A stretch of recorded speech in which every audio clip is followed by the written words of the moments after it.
बुद्ध अपने शिष्यों को शमशान क्यों भेजते थे? बुद्धा और शमशान की कहानी। एक कहानी को शुरू करने से पहले आप कमेंट बॉक्स पर ओम बुद्धाय नमः लिखकर वीडियो को लाइक कर दें। दोस्तों, चलिए आज की कहानी बुद्धा और शमशान की कहानी को शुरू करते हैं। क्या आप जानते हैं गौतम बुद्ध के बारे में एक बात प्रसिद्धि थी कि वो कुछ लोगों को तो सीधे अपना शिष्य बना लेते थे और बौद्ध संघ में शामिल कर लेते थे, लेकिन कुछ लोगों को अपना शिष्य बनाने से पहले वो उन्हें कुछ दिनों के लिए शमशान घाट में जाकर रहने के लिए कहते थे और फिर उसके बाद ही संघ में शामिल करते हैं। तो आखिरकार वो ऐसा क्यों करते थे, इसे आप जानेंगे इस कहानी के माध्यम से। एक दिन महात्मा बुद्ध से दूर हिमालय से एक व्यक्ति मिलने आता है और वह बुद्ध से कहता है, मैं आपके संघ में शामिल होना चाहता हूँ, कृपया करके आप मुझे दीक्षा दीजिए और अपने संघ में शामिल होने दीजिए। ये बातें सुनने के बाद गौतम बुद्ध उसे व्यक्ति की आंखों में देखते हैं और कहते हैं, मैं तुम्हें संघ में शामिल नहीं कर सकता। अगर तुम्हें संघ में शामिल होना है तो उससे पहले तुम्हें एक पूरा दिन और रात शमशान में गुजारनी पड़ेगी। यह सुनते ही वह व्यक्ति डर जाता है और कहता है, बुद्ध यह कैसी शर्त है? दिन में तो ठीक है, लेकिन रात में मैं रात को शमशान में नहीं रुक सकता। बुद्ध ने पूछा, रात में क्यों नहीं रुक सकते? व्यक्ति ने कहा, क्योंकि रात होते ही शमशान में भूत प्रेत और आत्माओं घूमने लगती है। बुद्ध ने पूछा, क्या तुमने कभी किसी भूत प्रेत या आत्मा को अपनी आंखों से देखा है? व्यक्ति ने कहा, नहीं बुद्ध, मैंने अपनी आंखों से तो नहीं देखा, लेकिन मैंने लोगों के मुंह से भूत प्रेत और आत्माओं के होने की कहानियां जरूर सुनी है और मैंने कुछ लोगों को भूत प्रेत लगते भी देखा है। ऐसे लोग बहुत अजीब अजीब सी हरकतें करने लगते हैं। बुद्ध ने कहा, तो फिर यह तुम्हारे लिए एक बहुत ही सुनहरा मौका है यह जानने का कि क्या सच में भूत प्रेत और आत्माएं होती भी हैं या नहीं।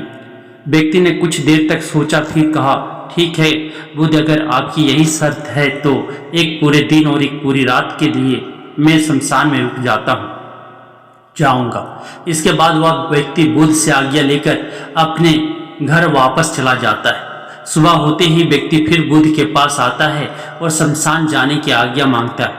बुद्ध ने कहा, ठीक है तुम शमशान जा सकते हो, लेकिन एक बात का ध्यान रखना, पूरे दिन और रात में तुम जो कुछ भी वहां देखोगे या जो भी घटना तुम्हारे साथ वहां घटेगी वो सब कुछ तुम मुझे आकर बताओगे।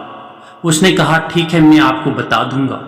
इसके बाद वह व्यक्ति शमशान के लिए निकल पड़ता है। उसके जाते ही बुद्ध अपने दो शिष्यों से कहते हैं, तुम दोनों उसके पीछे जाओ, उसका ध्यान रखना, लेकिन ध्यान रहे उसे यह बात पता नहीं लगनी चाहिए कि तुम दोनों उसके आसपास ही हो। वे दोनों शिष्य भी चुपचाप उस व्यक्ति के पीछे पीछे शमशान की तरफ चले जाते हैं। एक पूरा दिन और रात शमशान में गुजारने के बाद अगली सुबह वह व्यक्ति गौतम बुद्ध के पास वापस आता है। बुद्ध ने पूछा, बताओ क्या तुमने देखा वहाँ? व्यक्ति ने कहा, बुद्ध, मेरे शमशान में पहुँचने के कुछ देर बाद मैंने देखा कि वहाँ एक अर्थी आई। उसके पीछे एक बड़ी भीड़ थी। वह अर्थी एक बूढ़े व्यक्ति की थी। उस बूढ़े व्यक्ति के 4 बेटे ने अर्थी को कंधा दे रखा था। चारों बहुत दुखी दिखाई पड़ रहे थे।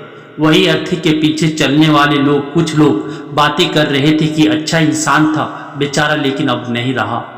वहीं कुछ लोग यह भी कह रहे थे कि अच्छा हुआ इसके साथ बेचारा बुढ़ा बिना किसी ज़्यादा दर्द और पीड़ा के इस दुनिया से चला गया। इसी तरह और भी लोग उसके बारे में तरह तरह की बातें कर रहे थे। फिर उस बूढ़े को चीता पर लिटाया गया। उसके बड़ी बेटी ने उस चीता को अग्नि दी।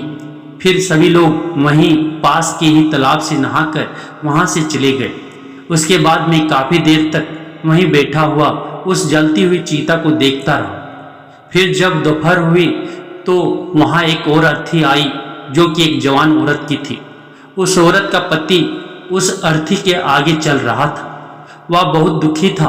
उसकी आंखों से आंसू बह रहे थे।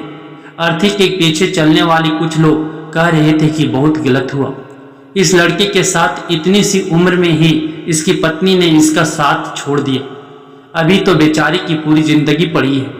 2 छोटे बच्चे हैं, वह अकेले कैसे उनकी परवरिश करेगा। भगवान ने बहुत गलत किया।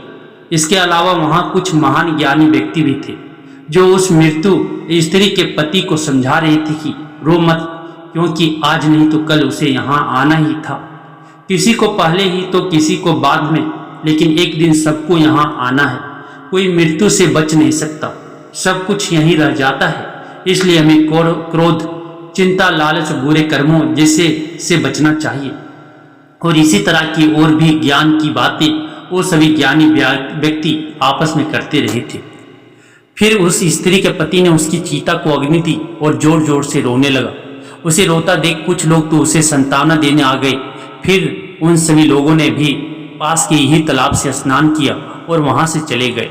मैं इस बार भी बैठा हुआ उस स्त्री के चीता को जलते देखता रहा। जब शाम होने को थी तो वहां 2 अर्थियां और आई। एक अर्थी महंगे फूल मालाओं से सुसज्जित, उसके पीछे जो लोग थे वो बड़े खानदान से लग रहे थे और उसके पीछे लंबी भीड़ भी थी। देखने से ही लग रहा था कि यह किसी अमीर व्यक्ति की अर्थी है। दूसरी अर्थी बहुत ही साधारण सी थी और उसके पीछे बहुत ही कम लोग थे। वह जरूर ही किसी बहुत गरीब व्यक्ति की अर्थी रही होगी। अमीर व्यक्ति की चीता को चंदन की लकड़ी से तैयार किया गया था, जबकि गरीब व्यक्ति की चीता को साधारण लकड़ी से। अमीर व्यक्ति की चीता को पहले अग्नि दी गई, फिर गरीब व्यक्ति की चीता को।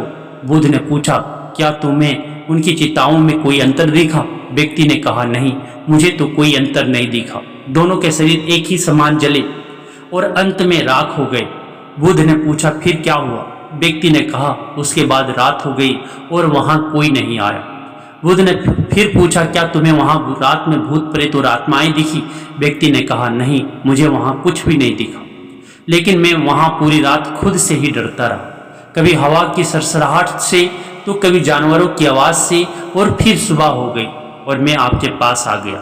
बुद्ध ने कहा, बहुत बढ़िया किया, लेकिन मैं तुम्हें संघ में शामिल नहीं कर सकता। व्यक्ति ने कहा, लेकिन क्यों? बुद्ध ने कहा, क्योंकि तुम अभी भी उसके लिए तैयार नहीं हुए।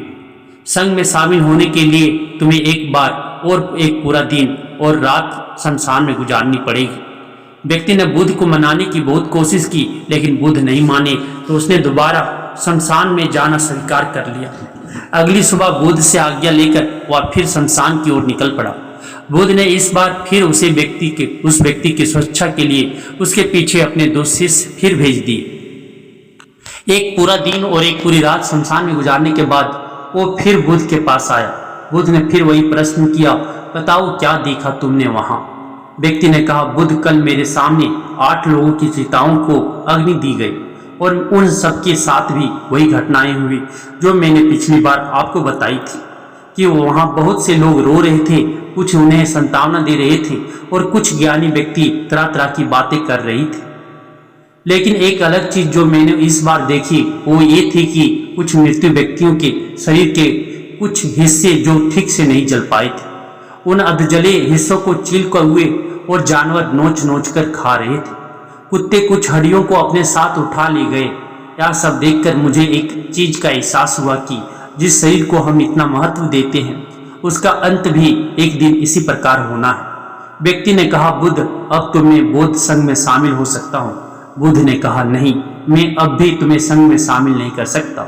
व्यक्ति ने कहा, लेकिन बुद्ध, मैं तो आपकी कही गई बात के अनुसार 2 बार शमशान में रहकर आ चुका हूँ। अब तो आपको मुझे संघ में शामिल करना ही पड़ेगा। बुद्ध ने कहा, जिस महत्वपूर्ण चीज को देखने के लिए मैंने तुम्हें शमशान में भेजा था, तुम अब तक उसे नहीं देख पाई हो, इसलिए मैं तुम्हें संघ में शामिल नहीं कर सकता। और तुम जब तक शमशान में वो नहीं देख लेते जिसके लिए मैंने तुम्हें वहां भेजा था, तब तक तुम संघ में शामिल नहीं हो सकते। यह सुनते हुए व्यक्ति फिर से आज्ञा लेकर अगली सुबह शमशान की तरफ निकल पड़ता है। वह एक पूरा दिन और रात में शमशान में गुजारता है, लेकिन इस बार उसके अंदर अलग ही चमक आ चुकी थी। उसने वह घटना देख ली थी जो बुद्ध उसे दिखाना चाहते थे। अगली सुबह होते ही उसे बुद्ध के पास पहुंचने की जल्दी नहीं थी। वो अंदर से एकदम शांत और स्थिर हो गया था। उसके चेहरे पर गंभीरता आ गई थी। वह धीरे धीरे चलता हुआ गौतम बुद्ध के पास पहुंचा और उन्हें प्रणाम कर बिना कुछ बोले शांति से बैठ गया। बुद्ध ने फिर वही प्रश्न किया, क्या देखा तुमने वहां? व्यक्ति ने कहा, मैंने देखा कि 4 लोग मुझे अर्थी में लिटाकर शमशान की तरफ ला रहे हैं। लोग मेरी अर्थी के ऊपर फूल मालाएं फेंक रहे हैं। एक बहुत बड़ी भीड़ मेरी अर्थी के पीछे पीछे चल रही है। मेरे पिता जो कि मेरी मौत से बहुत दुखी हैं, वो रोते हुए मेरी अर्थी के साथ चल रहे हैं। मेरा छोटा भाई मेरी मौत से बहुत दुखी है और रो रहा है। कुछ लोग मेरे भाई और पिता को समझा रहे हैं और उन्हें सांत्वना दे रहे हैं, भीड़ में चल रहे हैं। कुछ लोग भी मेरी मौत से दुखी हैं, कुछ दुखी होने का दिखावा कर रहे हैं। भीड़ में से कुछ लोग बातें कर रहे हैं कि अच्छा इंसान था, अभी उम्र ही क्या थी बच्चे की, लेकिन भगवान ने इसे इतनी जल्दी बुला लिया। और भी लोग मेरे बारे में तरह तरह की बातें कर रहे हैं। फिर मेरी अर्थी को शमशान की जमीन पर रख दिया गया। मैं सांस लेना चाहता था, लेकिन मेरे अंदर सांस नहीं थी। मैं अपने हाथ पैरों को हिलाना चाहता, लेकिन मैं हिला नहीं पा रहा था। मैं अर्थी से उठकर अपने पिता को गले से लगाना चाहता था और अपने छोटे भाई से ये कहना चाहता था कि माता पिता का ध्यान रखना, क्योंकि अब तुम ही हो जिसे पूरे घर को संभालना है। उसके बाद मुझे उठाकर चीता में लिटा दिया गया। फिर मुझे एक कपड़े से ढक दिया गया। उस कपड़े के बाहर मुझे कुछ भी दिखाई नहीं दे रहा था। फिर मेरे ऊपर बहुत सी लकड़ियां रख दी गई।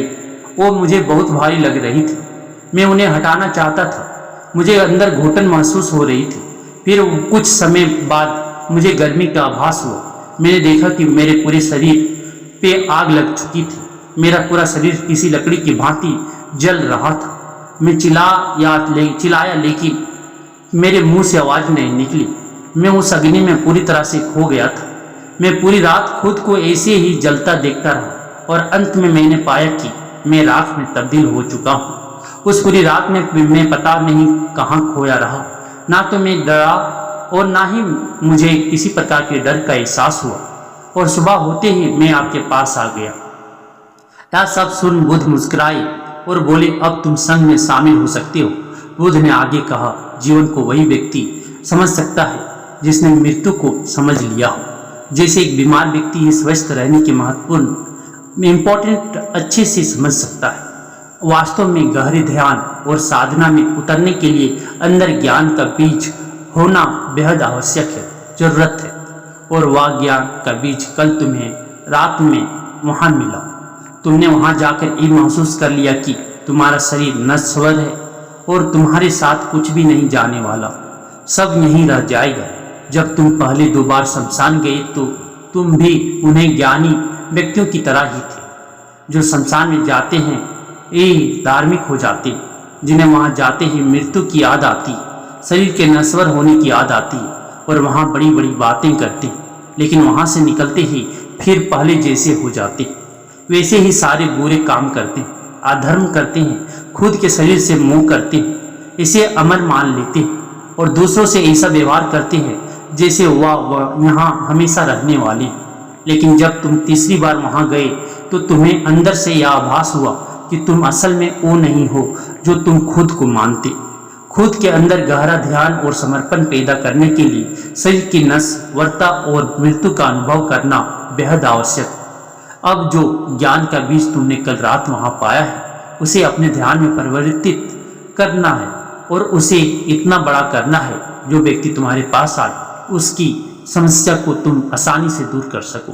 इस कहानी से हमें शिक्षा मिलती है कि हमारा शरीर नश्वर है या एक दिन खत्म हो जाएगा। अगर किसी व्यक्ति ने जन्म लिया है कि मौत निश्चित है, इसलिए हमें क्रोध, हिंसा, लालच जैसी बुरी आदतों को आज ही छोड़ देना चाहिए। पता है नहीं आज हम हैं कि कल भी होंगे, इसलिए हमें वर्तमान समय में अच्छे काम करने चाहिए। तो दोस्तों, कैसी लगी ये कहानी आप हमें कमेंट करके ज़रूर बताएं। अगर ये कहानी आपको थोड़ा सा भी मोटिवेट किया हो तो अपने दोस्तों के साथ अवश्य शेयर करें। धन्यवाद।